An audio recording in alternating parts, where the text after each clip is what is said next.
All right, I love teaching this song for Chris Marl and Chris Marl, Wake Me Up When September Ends.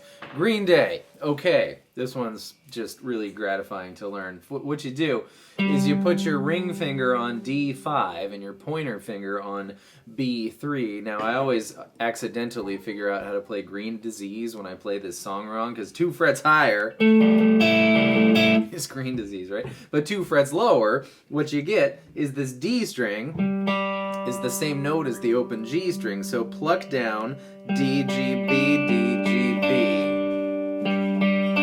You know, a bunch of times before it starts to change. And when it changes, our D string's gonna move down, but our B string's gonna stay the same. That helps you remember what goes on. So D string is 5, 4, now 2, but you can't use your pointer finger on the B string anymore, so move it to your ring finger and let your pointer finger grab the D string, 2nd fret, and then open. Now 5, 5, 5 on D, G, B, that's an A shape. It's a C, because here's A, right? Here's B, and here's C.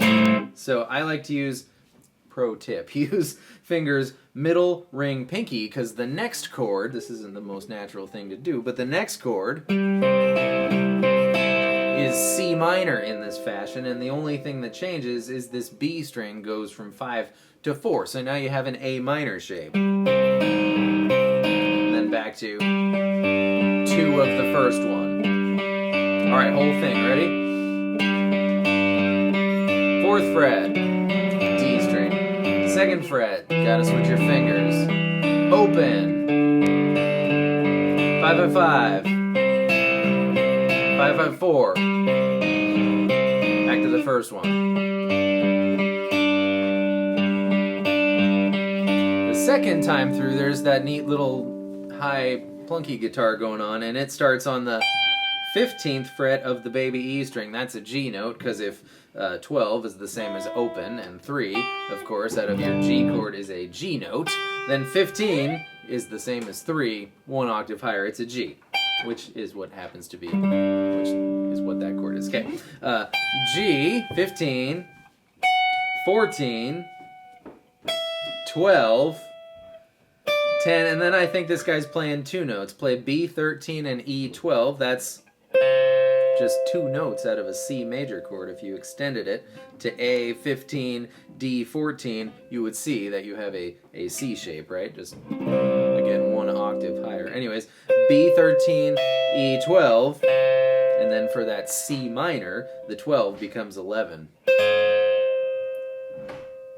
And then back up to G, I guess. Yeah, so that's the verse.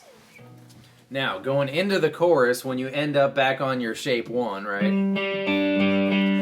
You go, and that D string starts walking down, because what you're going to is an E minor chord, and that's a nice transition. This is G, F sharp, E is the progression that happens, but you don't play that E note. You play an E minor chord, and you pluck you strum sort of along the same lines. Of course, there's more than 3 strings. It was easy here. But now you're going to kind of go low note, less note, low note, less low note, kind of the rest. B minor, this is Here Comes the Rain Again. E minor,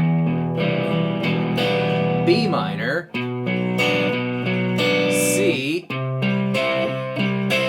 G, and then along the same lines of that low G note is going to go G, F sharp, E minor, 2nd half, B minor, C, D. I played C like this the first time, like that the second time. It doesn't matter. Okay, whole chorus from the C minor, so you get some context.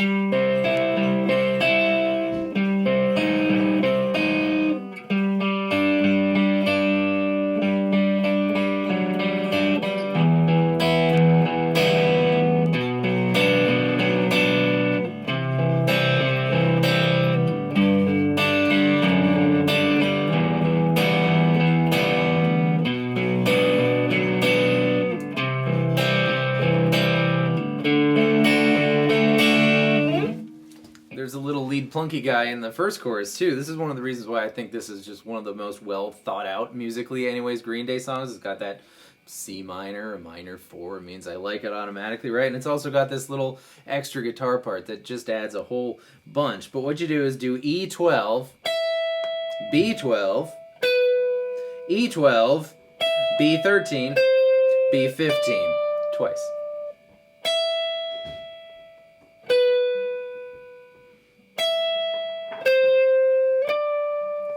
That B13, or 15 rather, that's a D note, right? It's obvious the last chord the second time is a D, so of course a D note would work, but the last chord the first time is a G, which is comprised of G, B, and D, so it's a note in the G, it's just not the root, it's the fifth. So neat.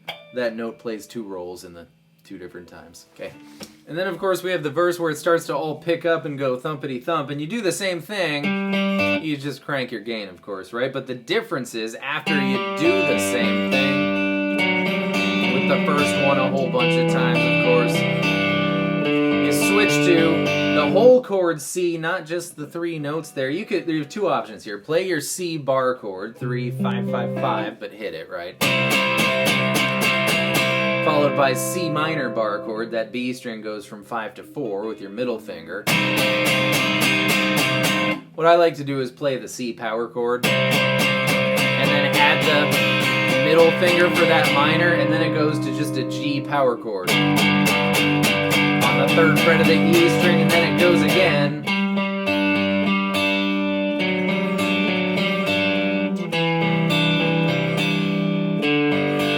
Do power chord, make it minor, G, and just like that note that went down on both the G open chord from the chorus to F sharp, right, and this little guy, that G power chord root G goes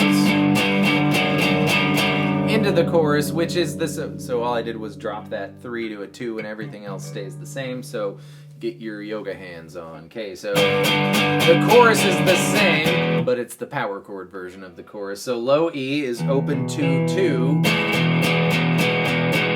Could be minor, could be B minor, could be B power chord, you pick, doesn't matter.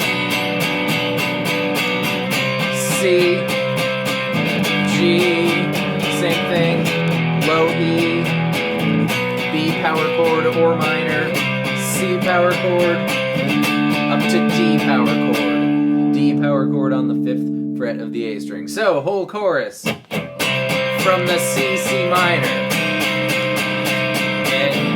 Shut on G, root note goes down, E, B, C, G,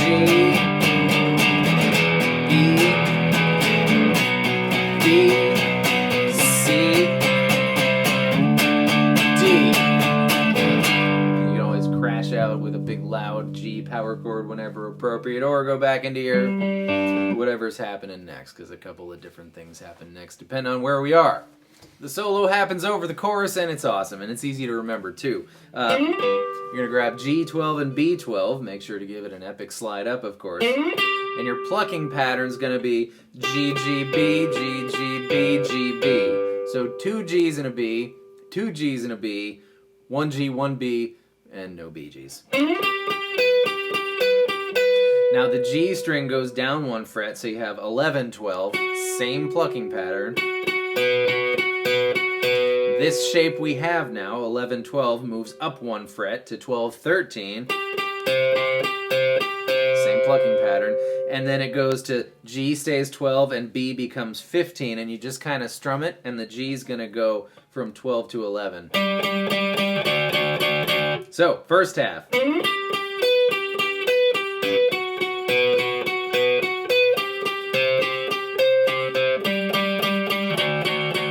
Starts the same.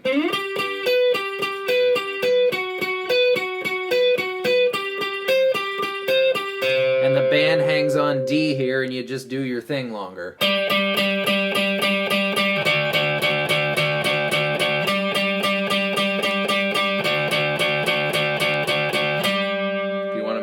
extra fat, add that baby G, that super baby G up there on the 15th fret of the E string. I don't think Green Day does that, but it's fun. Or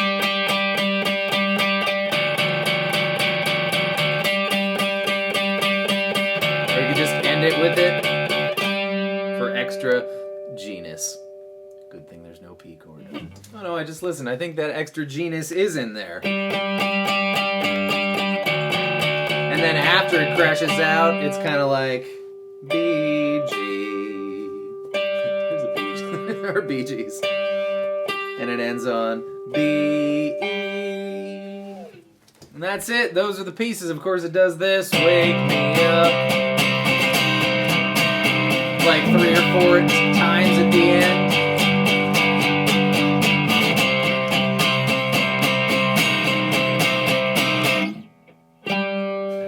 So use your earballs and figure out where all the pieces go. I hope that was helpful. Chris, thank you so much for the request. Like I said, I really love teaching that song, and now I'm kind of sad because now I've done it and we don't need to do it again. But, again, thanks for being here, and I'll see you next time with more stuff. Goodbye.